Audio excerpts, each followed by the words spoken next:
जय माता दी। कैसे हैं आप सब दोस्तों। साल 2020 बस खत्म होने ही वाला है और नए साल का काउंटडाउन शुरू हो चुका है। ऐसे में अब नए साल की खुशियां मनाने में कुछ पल बाकी हैं और साल 2020 सभी लोगों के लिए काफ़ी कठिन रहा है।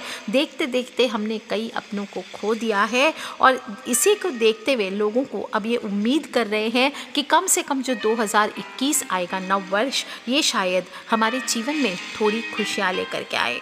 इसी वजह से लोग थोड़े थोड़े उपाय करना चाहते हैं, मंगल कामनाओं के साथ नए संकल्प करना चाहते हैं और सभी से अनुरोध है कि अगर आप भी मौजूदा वर्ष की चुनौतियों, संघर्षों और अशुभताओं को नए साल में नहीं लेकर के जाना चाहते हैं तो 2021 में कदम रखने से पहले कुछ पुरानी चीज़ें, कुछ नकारात्मक चीज़ें ये अपने घर से पहले ही बाहर कर दीजिए। घर में रखी हुई कई अशुभ चीज़ों से बरकत कम हो जाती है। याद रखें, निर्जीव वस्तु में भी अपनी एक ऊर्जा होती है और नकारात्मक ऊर्जा का प्रभाव घर के सभी सदस्यों पर पड़ता है। एक बार जिस घर में नकारात्मक ऊर्जा का प्रवेश हो जाता है वहाँ दाम्पत्य जीवन में कलह, तनाव पैदा होती है, धन की हानि होने लगती है, जमा पूंजी धीरे धीरे नष्ट हो जाती है, घर के सदस्यों को बीमारी आदि घेरने लगती है, रोग ठीक नहीं होते हैं, बच्चे आपस में लड़ने झगड़ने लगते हैं, उनका पढ़ाई में मन नहीं लगता है, घर के सदस्यों में आपसी विवाद आरंभ हो जाता है और इस तरह की परेशानियां अगर आपके भी घर पे आती है तो समझ लें कि आपके भी घर में नकारात्मक ऊर्जा प्रवेश कर चुकी है। अब कैसे दूर करें नकारात्मक ऊर्जा, ये अक्सर मैं आपको उपाय बताती रहती हूँ और सबसे पहला उपाय आपको ये करना है कि घर से नेगेटिव एनर्जी को बाहर करना है। सकारात्मक ऊर्जा तभी आपके घर पे प्रवेश करेगी जब आप नकारात्मकता को पहले बाहर करेंगे। कहते हैं ना detoxify, so detoxify your home. और इसके पहले कोई भी छोटी छोटी चीज़ें हैं वो आप बाहर कर दें, क्योंकि कई बार क्या होता है, एक छोटी सी चीज़ भी होती है, शायद एक फूटा हुआ कप भी होता है, वो हमारी भाग्य को रोक देता है, हमारी उन्नति को रोक देता है और उसकी वजह से ही हम कई बार क्या होता है बहुत बड़ी बड़ी विपत्तियों का सामना करते हैं। तो चलिए आज मैं आपको बता देती हूँ कुछ ऐसी चीज़ों के बारे में जिससे ना सिर्फ आपके आने वाला साल अधिक शुभ होगा बल्कि इससे देवी देवताओं की भी विशेष कृपा आपके ऊपर बनी रहेगी। माता लक्ष्मी की कृपा प्राप्त होगी और आने वाले साल में कष्ट कम होंगे, दुर्भाग्य दूर होगा, सफलता मिलेगी। नव वर्ष का स्वागत करने के लिए सबसे पहला काम है घर में साफ सफाई कर ले। विशेष गंदगी बिल्कुल ना रखें, जैसे कि मकड़ी का जाला। यदि आपके भी घर में मकड़ी के जाले लग गए हैं तो इन्हें तुरंत हटा दीजिए, क्योंकि ये आपके अच्छे दिनों को भी बुरे दिन में बदल सकता है। अक्सर लोग क्या करते हैं, घर के किसी कोने के ऊपरी हिस्से में जाले लगे होते हैं, उनको हटाने से डरते हैं। कुछ लोग सोचते हैं कि अरे ये तो घर तोड़ रहे हैं, मकड़ी का घर तोड़ रहे हैं, लेकिन अगर आप वो घर नहीं तोड़ेंगे तो आपका घर टूट जाएगा। ये बात का ध्यान रखिए, क्योंकि मकड़ी का जाला रहने के लिए नहीं होता है, शिकार को फांसने के लिए होता है। इसलिए ध्यान रखें, जाला होना अनुचित होता है। इसी तरह से जो टूटे फूटे बर्तन हैं, दर्पण है, कांच का सामान है, इलेक्ट्रॉनिक सामान है, तस्वीर है, फर्नीचर है, पलंग है, घड़ी है, दीपक है, झाड़ू है, मग है, कप है, कोई भी टूटा हुआ सामान है आपके घर में, उसको आपको बिल्कुल फाड़ फेंक देना चाहिए। इससे घर में नकारात्मक, मैंने क्या बोला, एक पड़ी हुई चीज़ है जिसका कोई काम नहीं है, उससे भी नकारात्मकता निकलती रहती है, नकारात्मक ऊर्जा का निर्माण होता रहता है और मनुष्य मानसिक परेशानियों को झेलता चला जाता है। ये भी माना जाता है इससे वास्तु दोष उत्पन्न होता है, लक्ष्मी माता का आगमन रुकता है। कुछ लोग क्या करते हैं, किताबें हों, कपड़े हों या जो भी रखते हैं, छोटा मोटा सामान रखने वाली अलमारियां होती है, उनको बंद नहीं करते हैं। बंद करने का दरवाज़ा नहीं होता है या उसमें कांच लगा करके सामान रख देते हैं। देखिए, शोकेस हो एक अलग चीज़ है, लेकिन अगर आप ऐसे चीज़ें, बुक्स हो, खुली बुक्स हो, अलमारियाँ इस तरह से रखते हैं तो इससे हर तरह के कार्यों में रुकावट आती है। आपका धन जो है वो पानी की तरह बह जाता है। टूटे फूटे फर्नीचर हों, कोई टेबल टूटी है, सोफ़ा टूटी है, तो उनको आपको ठीक करवा के रखना चाहिए। टूटी हुई चेयर या टेबल पड़ी है तो या तो उसे हटा दीजिए या फिर उसे रिपेयरिंग करा के रखिए, नहीं तो ये आपके पैसों को, आपकी तरक्की को रोक देते हैं। बैठक का जो सोफ़ा होता है वो भी फटा या टूटा हुआ नहीं होना चाहिए।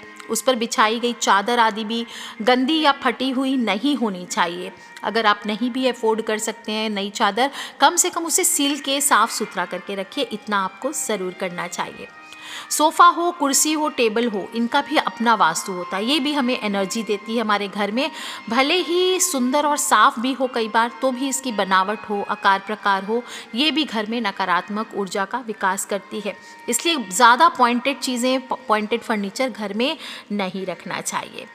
कुछ चीज़ें होती है जो घर में छत वत पे हम जमा कर देते हैं। अक्सर देखा गया कि लोग घर में अटाला या कबाड़ जमा करके रखते हैं। इसके लिए आपको अगर रखना है तो एक स्टोर आपको अलग रखना चाहिए, जहाँ पर अच्छी चीज़ें, जो काम की चीज़ें हैं, वो आप स्टोर करके रख सकें। कलाकृतियों के नाम पे, एंटिक्स के नाम पे लोग ऐसी वस्तुएं रखते हैं, ऐसे पेंटिंग्स रखते हैं, ऐसे सूखे सूखे ठूंठ, जैसे मानव रहित उजड़ा शहर हो, बिखरा हुआ घर हो, सूखा पहाड़ हो। ये सभी मृत प्राय सजावटी वस्तुएं हैं। रोती हुई स्त्रियों की तस्वीरें होती है, मूर्तियाँ होती है, कटा फटा सिर वाली मूर्तियाँ होती, ये सब चीज़ें म्यूज़ियम में ही अच्छी लगती है। घर में आपको नहीं रखनी चाहिए, भले ही कलात्मक हो, लेकिन वास्तु में जब हम जाते हैं तो ये सभी चीज़ें नकारात्मक ऊर्जा को पैदा करती है, हमारे घर में कलेश को लेकर के आती है, दुख को लेकर के आती है। ऐसी चीज़ों को आपको घर पे नहीं रखना चाहिए। अनाप शनाप तस्वीरें भूल से भी नहीं रखें। महाभारत का युद्ध का देखिए भगवान से रिलेटेड है, कृष्ण भगवान है, लेकिन फिर भी वो महाभारत युद्ध का चित्र भी घर में नहीं रखा जाता है। जो लोग डांसर्स हैं वो नटराज की मूर्ति अपनी प्रैक्टिस के स्थान पे रख सकते हैं, वरना नटराज भी शिव के तांडव स्वरूप का मूर्ति होता है, वो भी आपको नहीं रखना चाहिए। ताजमहल का चित्र होता है वो भी नहीं रखना चाहिए, क्योंकि ताजमहल क्या है, एक कब्रगाह है, यानी मौत से जुड़ा है। इसलिए इसके रहने से भी मानसिकता, नकारात्मकता होती है। डूबते जहाज का चित्र भी नहीं रखना चाहिए, ये आपके सौभाग्य को डुबो देता है, इससे रिश्तों में भी बदलाव आता है।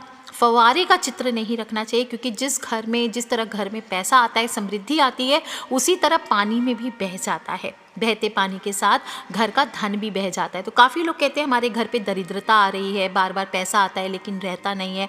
तो आप देखें, इस तरह की चीज़ें तो नहीं हैं। इसी तरह से घर में जंगली जानवर हो, हिंसक जानवर हो, इनके भी चित्र आपको नहीं लगाने चाहिए, क्योंकि घर के लोगों का स्वभाव वैसा ही होने लगेगा। इसलिए सावधानी रखें। कैक्टस हो, कांटों से भरे पौधों का चित्र है, ये भी आपके जीवन में कांटे बोता है। गुलाब आप लगा सकते हैं, इसके अलावा नहीं लगाना चाहिए।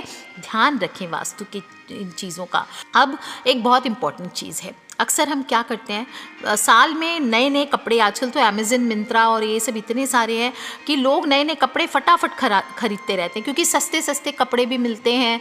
और जहाँ लोग पहले 10 कपड़े पहनते थे, वहाँ 90% डिस्काउंट तक कपड़े मिलते हैं। तो लोग घर में ठूंस रहे हैं कपड़े, और क्या करते हैं, बड़ी कॉमन सी चीज़ है, अपनी अलमारी है या दीवान है, उसमें क्या करते हैं, जो एक्स्ट्रा कपड़े होते हैं उसको बांध कर एक पोटली बना देते हैं और उसको कोने में ठूंस देते हैं। ध्यान रखें, जो कपड़े अनुपयोगी हो गए हैं उन्हें कबर्ड या अलमारी के निचले हिस्से में आप छुपा करके रखने की ज़रूरत नहीं है, क्योंकि ये आपके घर में नकारात्मक मानसिकता, नकारात्मक ऊर्जा का निर्माण करेंगे। या तो आप किसी वस्त्रों को दान कर दीजिए, या कोई और चीज़ में आप इसके बैग्स बना करके या कुछ इस तरह से आपको उपयोग करना चाहिए। फटी हुई बनियान, फटे हुए जांघे, फटे हुए कपड़े, ये ना तो आपको रखने चाहिए, ना ही आपको पहनने चाहिए। आपका जो टॉवेल है, कई लोग खुशी से कहते हैं कि मैं तो 20 साल से एक ही टॉवेल यूज़ कर रहा हूँ। नहीं, अगर आपका टॉवेल कट फट गया है, आपको नहीं यूज़ करना चाहिए। आपको ध्यान रखना चाहिए कि अगर कोई भी फटी हुई चीज़ें या तो आप अफोर्ड नहीं कर सकते तो उसे सील करके आपको रखना चाहिए, या फिर आपको उसको अफोर्ड कर सकते हैं तो बदल लेना चाहिए। दोस्तों, नए साल से पहले घर की सफाई करते समय अपने पुराने फटे हुए जूते चप्पल जो हैं उनको निकालना बिल्कुल ना भूलें। फटे हुए जूते चप्पल घर में नकारात्मकता और दुर्भाग्य लेकर के आते हैं, घर के धन को पानी की तरह बहा कर लेकर के जाते हैं। इसी तरह से आपको पर्स फटा हो, जैसे पर्सनल बिलोंगिंग्स में पर्स फटा हो या घर की तिजोरी टूटी हुई है वो, तो ये चीज़ें आपको घर से बाहर कर देनी चाहिए। या कोई भी चीज़ में बार बार कह रही हूँ, पर्स आपको तो फटा हुआ रखना ही नहीं चाहिए, बिना पर्स के पैसे रखे वो ठीक है, फटा हुआ पर्स बिल्कुल भी ना रखें, नहीं तो धन ऐसे भी उसमें नहीं टिकेगा। तिजोरी हो घर की टूटी हुई तो या तो वो रिपेयर हो सकती है तो उसे रिपेयर करा लीजिए, और नहीं तो कम से कम आपको उसको हटा देना चाहिए। पर्स या तिजोरी में ध्यान रखना चाहिए, कुछ अधार्मिक चीज़ें भी नहीं रखनी चाहिए। हमेशा इसमें पवित्र चीज़ें, लक्ष्मी कारक चीज़ें सिद्ध करके रखिए। तिजोरी में तो मैं कई बार बताती हूँ, लक्ष्मी कारक कौड़ियाँ हुई, हत्ता जोड़ी हुआ, सियार सिंगी हुआ, इस तरह की चीज़ें, दक्षिणावर्ती शंख हुआ, या आपको हल्के पीले रेशमी वस्त्र में बांध के या गुलाबी रेशमी वस्त्र में बांध के आपको इसको रखना चाहिए।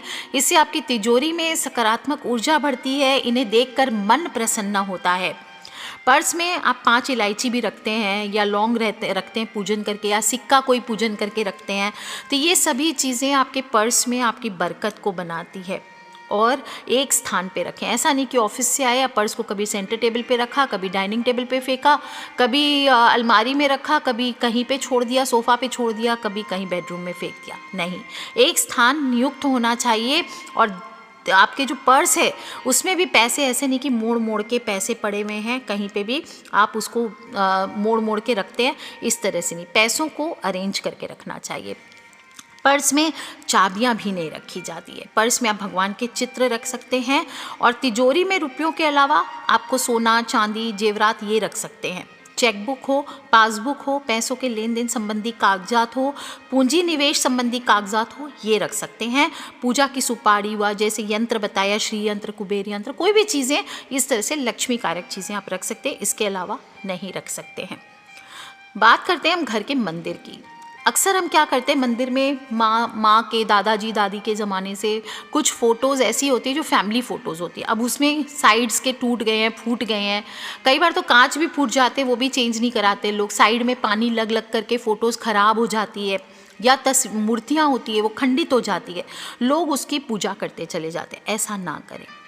देवी देवताओं की फटी हुई पुरानी तस्वीरें, खंडित हुई मूर्तियाँ, ये आर्थिक हानि लेकर के आती है। इनको आपको या तो किसी पवित्र नदी में बहा देना चाहिए, या फिर आपको पीपल के नीचे रख देना चाहिए। इसके अलावा देवी देवताओं की उतनी ही मूर्ति से आपको घर में सजाना चाहिए या रखना चाहिए जिनका आप पूजन कर सकें। भगवान की मूर्तियों के चित्र की संख्या और स्थान निश्चित होते हैं। कुछ लोग क्या करते हैं, जहाँ भी गए, कोई भी तीर्थ स्थल में गए, वहाँ से एक भगवान की फ़ोटो लेकर के आ गए, मूर्ति लेकर के आ गए, उसको पूजा करना शुरू कर दिया। ऐसा ना करें। एक ही देवी देवता की 3-3 मूर्तियाँ भी, चित्र भी आपको नहीं रखने चाहिए, ये भी वास्तु दोष निर्मित करते हैं। और ऐसे चित्र ना लगाएं भगवान के जो परंपरागत नहीं है। कहीं कहीं आजकल रोमांटिक पिक्चर्स लगा देते हैं भगवान के, देवी देवता के, ऐसा भी आप ना करें। जैसे चिलम पीते हुए शिव जी हैं, उनका लगा देते हैं। विकराल रूप होता है, भैरव रूप जो भोलेनाथ का, उसकी फ़ोटोज़ लगा देते हैं। आपको ऐसा नहीं करना चाहिए। प्लास्टिक का सामान प्रचलन में है। आटे का डब्बा, रोटी का डब्बा, चम्मच, चाय का चम्मच, पानी की बोतल, मसाले के डब्बे, सब चीज़ें प्लास्टिक की आने लगे। आपको बता दूं, प्लास्टिक है जो होता है, ये ऊर्जा का कुचालक होता है। ये आपके घर के वातावरण को बदलता है, आपके भीतर का उत्साह समाप्त करके निराशा में बदल देता है, संकट को आमंत्रित करता है, ढेर सारी नकारात्मक ऊर्जा का निर्माण करता है, और साथ ही स्वास्थ्य के लिए भी हानिकारक है। लगातार सब लोग क्या करते हैं, आजकल प्लास्टिक की बोतल में पानी पीते हैं, प्लास्टिक की बोतल्स रखते हैं अपने पास, उसी में पानी आदि पीते हैं। ऐसा ना करें। पीतल हो, तांबा हो, इसको आपको रखना चाहिए। इसके तत्व हमारे शरीर में जाते हैं, और जब प्लास्टिक से हम पीते हैं तो उसके तत्व यानी विषैले तत्व हमारे शरीर में पहुंचते हैं, जो कि कैंसर का भी कारण बनता है। इसलिए प्लास्टिक की चीज़ों का कम इस्तेमाल करें और धातुओं की चीज़ों का ज़्यादा इस्तेमाल करना चाहिए। एक बहुत इम्पॉर्टेंट चीज़ है जो जाने अनजाने हम में से हर घर का आदमी ये करता ही करता है। मैं कई बार किसी को कहती हूँ, हाँ पुखराज पहन लेना, या ये स्टोन पहन लेना, ये स्टोन, हाँ मेरे दादाजी का पड़ा है, हमारे यहाँ एंशियंट पुराना स्टोन पड़ा है। अरे जो ग्रह का, देखिए ग्रह के जो स्टोन्स होते हैं वो स्पंज की तरह होते हैं। स्पंज होता है ना जो पानी सोख लेता है, अगर पानी डालो उसमें वो सोखता चला जाता है। इसी तरह से हम कोई स्टोन क्यों पहनते हैं, क्योंकि वो उस ग्रह की जो नकारात्मकता हमारे शरीर में रहती है, जब हम उस स्टोन को धारण करते हैं तो वो हमारे शरीर से उन नेगेटिव एनर्जी को एब्जॉर्ब कर लेता है। अब जब हमने किसी पुराने पहना हुआ स्टोन, जैसे पिताजी का पहना हुआ, माँ का पहना हुआ, या दादाजी का पहना हुआ, वो स्टोन हम पहनते हैं, तो उसमें से ऑलरेडी उन्होंने नेगेटिव एनर्जी एब्जॉर्ब की हुई है, वो एनर्जी हमारे में ट्रांसफ़र हो जाती है। यानी उनके जो ग्रह दोष हैं, आपका अच्छा होने के बजाय खराब हो जाता है। कोई भी स्टोन यूजुअली 4 साढ़े 4 साल से ज़्यादा नहीं पहनना चाहिए। उस अनावश्यक पत्थर हो, नग हो, अंगूठी हो, ताबीज हो, ये सामान कहीं भी हम घर में रख के छोड़ देते हैं, कोई भी पहन लेते हैं। कौन सी चीज़ फ़ायदा पहुंचा रही है, कौन सी चीज़ नुकसान पहुंचा रही है, ये हम नहीं ध्यान देते हैं। एक छोटा सा पत्थर भी आपके भाग्य को दुर्भाग्य में बदल सकता है। इसकी ऊर्जा आपके घर के वातावरण को बदल सकती है धीरे धीरे, इसलिए ऐसी चीज़ें अगर है तो उसे हटा देना चाहिए। इसके अलावा भी आपके घर में कोई हानिकारक वस्तुएं हैं, जैसे कि एसिड की बॉटल्स है, दवाइयाँ हैं, टॉयलेट क्लीनर, सोप्स है, फिनाइल्स है, जहरीले रसायन है, कीटनाशक है, मच्छर मारने की दवा है, एंटीबायोटिक्स हैं, बल्ब्स हैं, एयर फ्रेशनर हैं, जो भी ये सब चीज़ें हैं, नॉनस्टिक बर्तन हैं, इनको इधर उधर नहीं फेंक के रखना चाहिए। इनको ऐसी जगह रखें जहाँ ये यूज़ होती है और नहीं यूज़ होती है, एक्स्ट्रा है तो आपको इनको घर के बाहर रख देना चाहिए। निश्चित स्थान पे रखें, सुरक्षित रखें, जहाँ पे कोई इन्हें छेड़े ना या ये दिखाई ना दें। या तो एक अलग से लकड़ी या लोहे का एक बॉक्स बनवा लीजिए जो कि किचन और बेडरूम से दूर हो, इस तरह से आपको रखना चाहिए। अब last but not the least एक बहुत ही खूबसूरत चीज़ बता देती हूँ, कचरा। अब कचरा, एक तो झाड़ू हम कहते हैं, पुरानी झाड़ू आपको घर से बाहर कर ही देनी है। अगर आपकी झाड़ू टूट फूट गई है तो आपको तुरंत आपकी झाड़ू, कल आप रात को सोने से पहले अपनी जो पुरानी झाड़ू है उसे गेट के बाहर बिल्कुल कर दीजिए और परसों सुबह उसे फेंक दीजिए। और आप साल के जो पहला दिन होगा उस दिन नई झाड़ू का इस्तेमाल आप करना शुरू करें। आप डस्टबिन को भी, अपने घर का जो कचरे का डब्बा है उसे डस्टबिन कहा जाता है, उसे भी घर से बाहर रखें, ये ज़्यादा उचित होगा। बाहर भी कहाँ रखें ये देखना ज़रूरी है।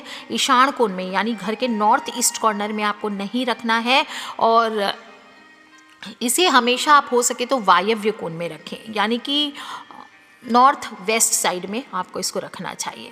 अपने घर का प्रवेश द्वार साफ सुथरा रखें, पर्याप्त रोशनी बना करके रखें, और अपने घर पे थोड़ी सी ऊंची दहलीज आपके ज़रूर होनी चाहिए। ये आपके घर में नकारात्मक ऊर्जा को प्रवेश करने से रोकती है। दोस्तों, अगर आपके घर के दीवारों में सीलन पैदा है और भद्दी आकृतियां सीलन से बनती है तो ये भी नकारात्मक ऊर्जा का सूचक होती है। अगर घर का प्लास्टर उखड़ा हुआ है तो उसे तुरंत दुरुस्त आपको करवाना चाहिए। आप पेंट करा सके तो ठीक है, नहीं तो कम से कम उसे प्लेन करवा करके रखें। दोस्तों, इस तरह से आपको अगर घर की खिड़की या दरवाजे से कोई भी नकारात्मक वस्तुएं दिखाई देती है, जैसे कि सूखा हुआ पेड़ है, फैक्ट्री की चिमनी से निकलता हुआ धुआं है, तो एक तो अपने घर की खिड़कियों पर पर्दा डाल करके रखें, और दूसरी चीज़ उस पर मैं हमेशा कहती हूँ फिटकरी का टुकड़ा या थोड़ी सी नमक एक कांच की कटोरी में भर के आपको रखना चाहिए। दोस्तों, इस प्रकार से छोटी छोटी चीज़ें मैंने बताई है, ये अगर आप नव वर्ष में प्रवेश करने के पहले आप अपने घर से सारी नकारात्मक ऊर्जा को दूर करें। घर के सभी सदस्य स्वच्छता और अनुशासित जीवन की शैली को अपनाएं, और ध्यान रखें कि सुबह जल्दी उठें। जब नव वर्ष आएगा उस दिन देर तक आपको नहीं सोना है, भले आपकी छुट्टी हो, और उस दिन उठने के बाद सुबह सुबह स्नान कर लें और सूर्य देव को एक लोटा जल ज़रूर अर्पित करें। अपने घर पे तुलसी की पूजन करें, और दोस्तों इस प्रकार से अपने घर से पहले दिन जीवन से नकारात्मक विचारों को भी घर से बाहर कर दें।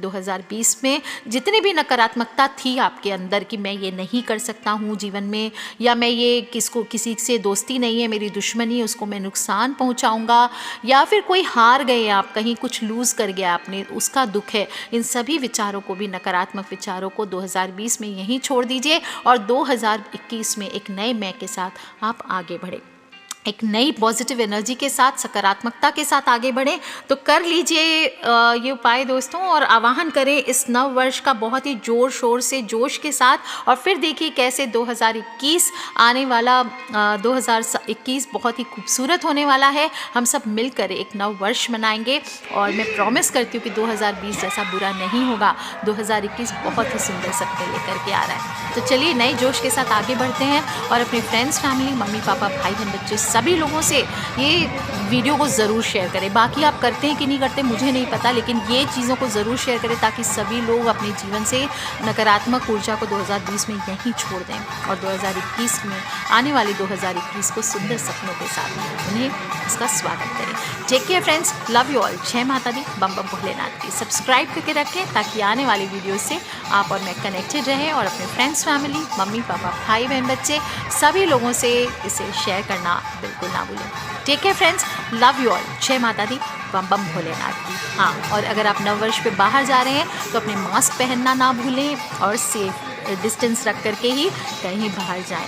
Take care friends, love you all, जय माता दी, बम बम।